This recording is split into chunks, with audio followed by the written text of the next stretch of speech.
Hey, we're cooking with gas here on the Jewcast. Okay, careful using a phrase like that. This trial is a travesty. It's a travesty of a mockery, of a sham, of a mockery, of a travesty, of two mockeries, of a sham. Tradition! Oh, shut up, Carl! Shut your goddamn Jew mouth! You people are why there's war in the Middle East! Gekakken af een jam. Nebbig. Ver poepoepoe. Vermischt. Verkakt. Vertut. Verstonken. Fartig. Exactly. You what Grammy Hall would call a real Jew. Huzzah! Here we go. Hey, everybody, it's the first American Jew of the brand new Jew year. Oh, coming yeah. to you straight from Jew York City. 5780, baby. Feels so much different. This is going to be our year, Jordan. All right. This is our year. Well, we got another 8 days to sin till we have to get everything wiped out, so I'm pretty excited. How was your Rosh? Did you have a nice It was Rosh? okay. I mean, I wasn't very Rosh Hashanah-y. No? I was just hanging out with my grandma. She's not doing that great. Oh, so, no? Who made the brisket? No brisket. No brisket. No Uh-oh. brisket. What'd you have? No, anything. I don't know. I had sushi one night. Sushi? I was a horrible Jew, but I was a good grandson. But you're always talking about how, like, the holidays are all about the food for you. I know, but I was with my grandma. She wasn't feeling well. It was like this whole thing. I wasn't like trying to put like any pressure, and like I was just trying to take care of her. And I had to like give up on my good Jewish food. I tried. I tried. But it just wasn't a success. I know. I'll have to make up for it with the break fast at your parents' place. It was a lovely invitation, so I'll get my Jew feast on then. And you know you're right. I really did miss out, but I had a little apples and honey, so you know. Right.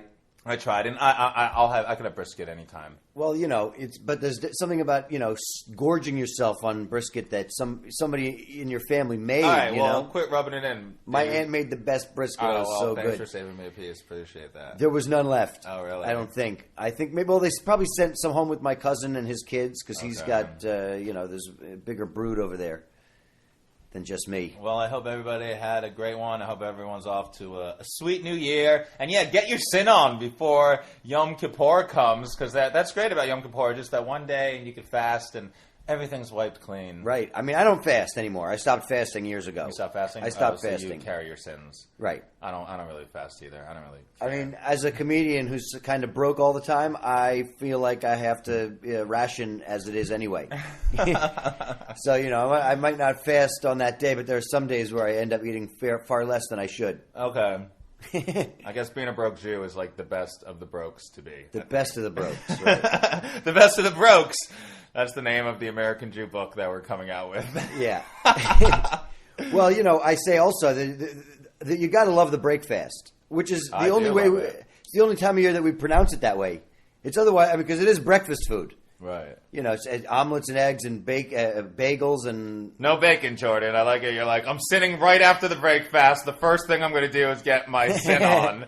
Now that I fasted and my sin's been wiped out for the last year, I got to start my new sins for this year. I just had bacon today. Did you? Can you smell it?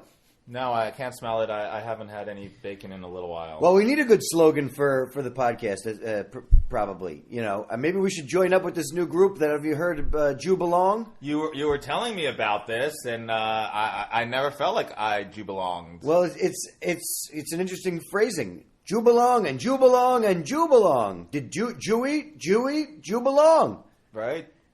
Hop I along, guess. Jew I belong. mean, we opened the show with that, with New York City and Jew Year. It's Yeah. like we could just put Jew in anything. Jew belong. We're Jewing it up. You know, I mean, even our Spanish friends, you know, Jew belong as well. Yeah, I know. Jew, get over here. I used to Jew do a talking joke to about me? that in my Jew act. talking to me? Okay, so... But so, yeah, there's this new company, Jew Belong. They've been putting ads up around the city trying to get more cultural Jews involved. Okay, like, this is straight up our podcast. They should be one of our sponsors. Right, we got to reach out to Jew Belong. Seriously, because that's what we're all about, is being, you know, culturally Jewish, but not religiously Jewish, as we've just mentioned about eating the food. They said that Jew Belong, even if you think that Kugel is a exercise for your vagina. And I don't know a lot of non-Jewish girls that are doing those Kugel exercises. I mean, I make sure that I prepare myself for the amount of Kugel I'm going to ultimately eat when there's going to be Kugel for the Yam. I mean, I don't know if it's a vagina exercise, but I'll tell you what, my noodle is involved. Okay. And it's, you know, it's sweet or savory, depending on how you... how you do it. Depending on her ethnicity. No, anyways.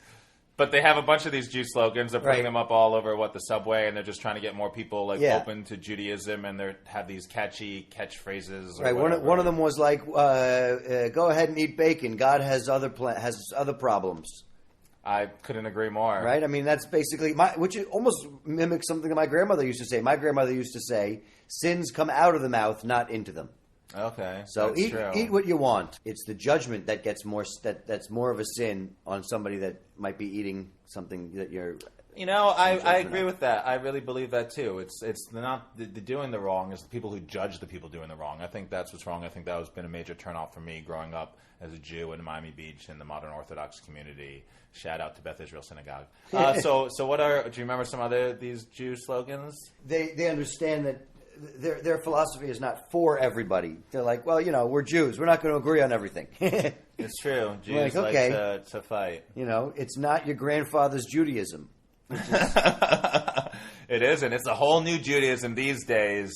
They highlight the part that I think we both connect to within Judaism, which is that it's all about finding a community and a group that you belong to, that you can talk to about cultural stuff. But I mean, even if you're not religious, I think we all have the Jewish mothers and the family members and the way that our family talks about stuff that has been passed down from generation to generation. I mean, for sure, everybody in my family has been guilting the shit out of me forever. Right? Speaking about feeling guilty, did you hear about this UK college, Union College or something, where they sent out this email for Holocaust Memorial Day and they listed all the different people that were victims, all the different groups, the gays, the blacks, mentally disabled, gypsies, alcoholics, all the groups of people except for the Jews, except for the biggest victims of the Holocaust. I don't know how they leave this out. I guess people on Twitter, on social media, whatever, they complained about it. This college issued a statement and said, they're sorry, but people think their statement is bullshit. And I don't know, it seems like the UK, there's a lot of anti-Semitism there. But I mean, who wants to go to a fucking college? I guess that's not a really good college where they talk about the Holocaust and they don't talk about the biggest victims of the Holocaust, you know? You think maybe they were just like, well, obviously, and the Jews. No, they said it was some sort of editing error or whatever when they were sending the email back and forth. The Jews just kind of got lost in the mix, but we Jews never get lost in the mix. We're too conventional about it. They're like, well, who else besides the Jews got, but they forgot to put the Jews part in. I guess that's what happened, but anyways, if you go to Union College in the UK, whatever. Don't be a journalism major there, maybe. Yeah, don't put that on your resume if you're applying to any Jewish job. Jews. That's where you go if you want to learn maths. In the UK, it's plural, maths. Are you good at maths? With Netanyahu, he's up for indictment. It's going on. It started, the pre-trial. He's saying it's a witch hunt. They're saying that he's corrupt. We're going to see what happens, in the next couple days, but he might be indicted, the longest serving prime minister of Israel, on fraud and bribery. We also got Trump being impeached.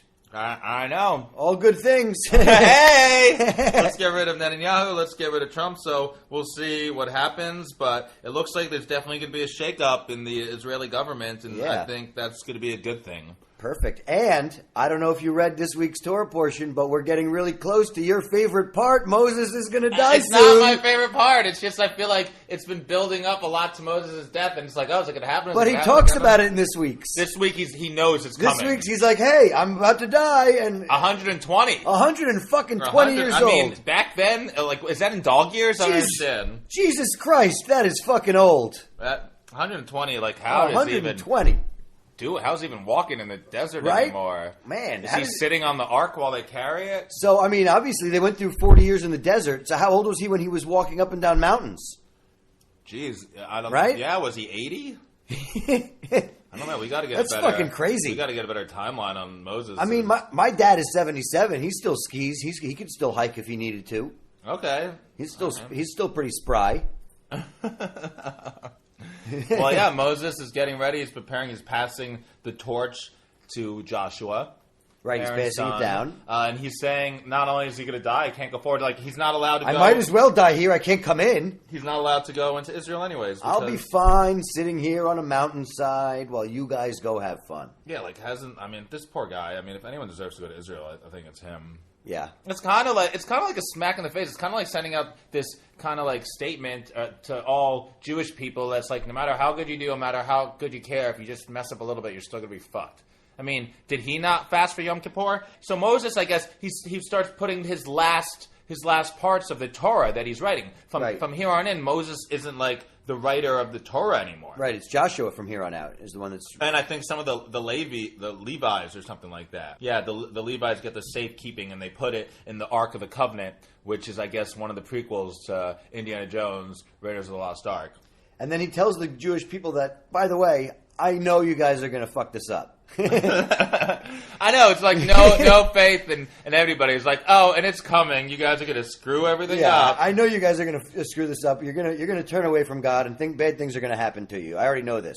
Just so you know. Yeah, they're going to turn away from God, and God is going to hide his face from them. But no matter how bad you fuck it up, the Torah is always going to be there. It won't be forgotten. No, nobody's going to forget that, the Torah is there. You can always come back to the Torah whenever you want. The mouths of the descendant. And I guess he talks something about like the mitzvah of the Hakel or something, to gather, to give in every 7 years during the festival of Sukkot. And the first year, the entire people of Israel, the men, women, and children, they'll gather by the temple where the king will read from the Torah for everybody. So I guess it's going to be hard for them to forget because the king's reading from the Torah. Right. I don't know. Do you do Sukkot? I'm not a big Sukkot guy. I mean, I don't do it. I've done it when I was growing up. We had like a little Sukkot in the back house, like that people had built it and we decorated it. Sometimes they have like them around like the parks and stuff, and they want you to like go in and like do something. But it's kind of a weird like shack holiday. You know? It's like the best holiday for homeless people. It's great for DIYers. Is it? Yeah. Hey, it's the do-it-yourself Jewish holiday. Yeah, if you're one of those kind of Jews that's good with a hammer. Yeah, there's not a lot of them. No, Jesus was the last one that was really known for it. Yeah, I think when we were growing up and we had the sukkah, like my parents like hired non-Jews to build it. Oh, really? Yeah, just like most things in America, they were built by Mexicans. Right. It's called Manuel labor. Wow, that is. Pretty bad, Jordan, I gotta say. let's not bring some of that bad stereotyping. I'm just saying, into it. Wow. I can't believe you said that. But anyways, so I don't know. I guess maybe next week Moses is going to be dead. He's going to be done. Well, trust me. No. It's going to be a few more weeks. They've been dragging everything out like the longest way possible. This is the first mention of him saying, listen, I'm about to die. I'm 120 years old. You keep saying he's about to die. He's dying soon. Well, no, because they do keep like mentioning that he's like almost like he's going to die or it's coming. We're getting closer to Israel. We know he's not getting. Right, but it's been like a month that they're almost about to enter the land of milk and honey. We're almost there. Well, I guess Moses is the one writing it, so I guess he's really like dragging it out because he wants to like be a big part of the book. So he's not just like, I'm not going to write it out. He's like, like each chapter gets a little bit of like, he's like giving the suspense for his death. Like people are waiting like, when is this guy going to die? I got to make sure I'm a major part of this book. That's right. He is. He's a major, like especially now the ending, right? Right. No, he's definitely, I can see that. He's definitely putting his stamp at the end here. Yeah, especially by saying, "Listen, I'm passing it off to this guy," but I'm, I don't know what he's going to. You guys, his nephew. There was still nepotism back then, right? You guys are going to definitely fuck this up when I'm gone. I love it. They're like, God is going to hide his face. Well, like that's like what they could say to justify that there is no God. Like where is he? Why isn't he interacting with us? Oh, he's hiding his face right now because you guys turned on him or whatever, and he's like having a little hissy fit. And he's like, "Oh, you guys aren't going to do my stuff. I'm not going to show you who I am." Like whatever. Well, do you think so? What do you think the next few Torah portions are going to be before he really dies? Is he going to tell you what he wants, how he wants to be buried? There's probably something about his burial in there. I'm sure there is. There's a lot of shit about burials. So there's going to be like a crazy. He tells you how to bury everybody else. Yeah, I mean, there should be Moses' something. burial is going to be like a huge event. I bet you that it's going to be the biggest thing that happened to the Jews since the parting of the Red Sea. Oh my God, were you there at Moses' funeral? Oh yes, I saw Mordecai. He's looking good. What were you wearing? Right? What were you eating? Who were you wearing? I was wearing sandals. It was not a lot of good fashion. Not a blended. Not a blended. Yeah, you can't have the blending. Right. Yeah. No blending allowed. One cotton on this one. So yeah, these are this is the time. Moses is good to go. We got Yom Kippur coming. We got jubilations everywhere. We're using Jews as puns as much as possible. Just as long as we don't use it as a verb, I think that's what we're talking about. We talked about that the other week. Right. So hopefully, they're not doing any Jewing down of anything. I'm gonna try to find something Jewish to be for Halloween this year. Oh, really? What are you thinking, Moses? I might do Moses. That might be a fun Moses, one. It might be the same time where Moses is going to die. It might like match up perfectly. Yeah, you think so? So I should do like zombie Moses? Ooh. Well, I don't know. You did zombie John Lennon. Now you're going to do zombie Moses. So we'll see. I was talking to my grandma. My grandma thinks that I should go to synagogue because she thinks that's where I'll meet a nice Jewish girl. I mean, that's where some nice Jewish... It's the same thing about, you go to church to meet a nice I guess, Christian but woman. that seems like the worst and most ingenuous way to, like, go to synagogue to, like, meet girls. Like, are you here to pray to the Lord and Savior? No, I'm just here for pussy! You got to go to church. That's where you find a nice clean girl. Yeah, right? I don't know. That seems like not like the right move to like, oh, do you always go to synagogue? Well, like, no, I'm just coming here because I want maybe to bang. one of our listeners has a particular synagogue and a particular congregation that's well endowed. That Oh my God, the girls of a young Israel are the hottest. Exactly. Email us at AmericanJewPodcast@gmail with your temple and what kind of odds we might have there. Of how many good-looking Jews because there you are. can follow us on social media or at American Jew Podcast, everything except on Twitter, we're American Jew Pod. Check me out on Instagram at Beatnik Nudnik. I'm on Instagram at Jonathan Randall. If you haven't left us a comment on iTunes, please do. We appreciate everybody that's listening. I posted... I post a little picture or something, either I take of Judaism or a picture from my past of Judaism when I promote the podcast each week. Last week, I was at my grandma's house. I found a picture book from my bris, from my circumcision. She has a whole photo album about it. I posted a picture from it, and people were commenting like, as long as you stop this horrible tradition of genital mutilation. I was like, ugh! And then I was like, no promises. And somebody else wrote something like, what you could do is do this Jewish naming ceremony instead. It's like, I don't really care personally about like the bris and like the tradition of it, but I'm at a point where I just think I might have mentioned this podcast, that a baby's dick should look like his dad. So that's what I think. That's why I want to have my kids circumcised. And a lot of non-Jews are circumcised too, and it's supposed to be better for you, cleanlier for you. I don't really know, but I think dicks look a lot prettier with the little foreskin cut off. Okay. I don't know how many baby dicks you look at. I mean, I've seen my own besides dick. your own. Whatever. You haven't watched porn? I'm not talking just about baby dicks. I'm talking about dicks in general, okay? Okay. I like it how you went straight to baby dicks. Like, why did I have to be a pedophile in this situation where I'm talking about all dicks in general? And you're like, you and your baby dicks. Like, I'm at home, like, Googling babydicks.com. Oh, boy. This went off the rails pretty quickly. But, we do... he's going to be forgiven by next week, I promise. I hope so. So, we thank you for listening. I'm sorry.